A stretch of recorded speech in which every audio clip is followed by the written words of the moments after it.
तुम सब कुछ सही कर रहे हो, फिर भी लाइफ टफ लग रही है।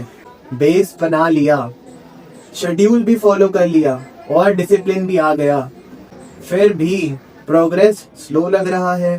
खुद पर डाउट हो रहा है कि मैं कर पाऊंगा या नहीं, कहीं मैं फेल तो नहीं हो जाऊंगा। इस फेज में दिमाग यही बोलता है, शायद प्रॉब्लम मुझ में है। नहीं, प्रॉब्लम तो में नहीं, प्रॉब्लम बेस में भी नहीं, प्रॉब्लम है बेस के बाद वाले फेज में। पिछले वीडियो में हमने बेस बनाया था, बेस के 5 पिलर समझे थे, body, attention, system, environment and self talk, और उसे लाइफ में अप्लाई भी करा। फिर भी कंसिस्टेंसी टूट रही है, प्रोसेस स्लो लग रहा है और खुद पर डाउट हो रहा है कि मैं कर पाऊंगा या नहीं। लेकिन ऐसा होता क्यों है? Reason 1, expecting fast result. Base slow काम करता है पर हमें रिजल्ट फास्ट चाहिए। रीजन 2, आइडेंटिटी अपडेट नहीं हुई। हैबिट्स तो चेंज हो गई लेकिन आइडेंटिटी चेंज नहीं हुई।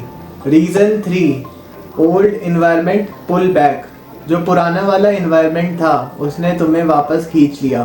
रीजन 4, बोरिंग फेज का। जब मोटिवेशन चली जाती है, डिसिप्लिन भी नॉर्मल लगने लगता है, वही बोरिंग फेज आता है।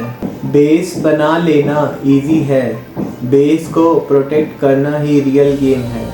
अगर तुम भी इस फेज में हो ना, तो तुम पीछे नहीं हो, तुम प्रोसेस के बीच में हो। Why you fail even after building base? तुम जिम जाते हो, 10 से 15 दिन बहुत मजा आता है, लेकिन एक दिन ऐसा आता है जिसमें ना तो एनर्जी होगी, ना मोटिवेशन होगा और ना जाने का मन होगा। यही 90% लोग बोलते हैं, शायद ये मेरे लिए काम नहीं कर रहा। और यही वो दिन होगा जहाँ से तुम्हारा फेलियर शुरू होता है। बेस बनने के बाद तुम ये एक्सपेक्ट करते हो, रोज मोटिवेशन रहेगी, रोज प्रोग्रेस दिखेगी, सब कुछ तुम्हारे मुताबिक चलेगा, पर रियलिटी में ऐसा कभी कुछ नहीं होने वाला। बेस के बाद एक बोरिंग फेज आता है जिसमें कुछ भी फील नहीं होता। तुम बोरिंग फेज को समझ लेते हो कि मैं पीछे हो रहा हूँ, बट रियलिटी में सच ये है कि तुम अंदर से स्ट्रॉन्ग हो रहे हो, बस दिखाई नहीं दे रहा। तुम बेस के बाद खुद को अपग्रेड करने चले जाते हो, बल्कि सही तरीका ये है कि तुम बेस को प्रोटेक्ट करो। अब सॉल्यूशन सुनो, 5 रूल्स बताऊंगा, ध्यान से सुनना। रूल 1, बोरिंग फेज को नाम दो। मैं फेल हो रहा हूँ, गलत सोच। मैं बेस के बाद वाले फेज में हूँ, सही सोच। रूल नंबर 2, रिजल्ट पूछना बंद कर दो। इस फेज में क्वेश्चन करना बंद कर दो, कितना चेंज आया, कब रिजल्ट मिलेगा। सिर्फ एक सवाल, आज मैं अपने रूटीन से भागा या मैंने उसे फॉलो करा? अगर नहीं भागा तो मैं दिन जीत गया। रूल नंबर 3, सेल्फ टॉक से मत लड़ो। दिमाग बोले आज रहने दो, तुम जवाब नहीं दोगे। तुम क्या करोगे? तुम बोलोगे आज के दिन मैं ग्रो नहीं करूंगा, पर मैं क्विट भी नहीं करूंगा। नंबर 4, एक चीज कम करो। इस फेज में अपग्रेड होने की जगह तुम सिर्फ एक चीज कम करो।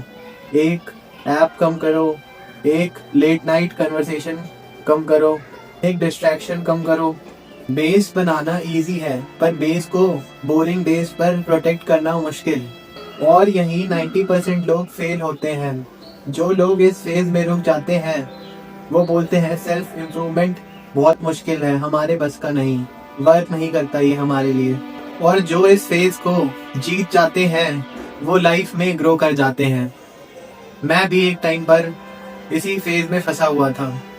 तुम फेल नहीं हो रहे, तुम टेस्ट हो रहे हो। और जब लोग इस फेज में अटकते हैं तब उन्हें लगता है कंसिस्टेंसी इम्पॉसिबल है। नेक्स्ट वीडियो में मैं ये मिथ तोड़ूंगा। इस फेज का सॉल्यूशन मोटिवेशन से नहीं, इस फेज का सॉल्यूशन है बोरिंग डेज में भी बेस को प्रोटेक्ट करना।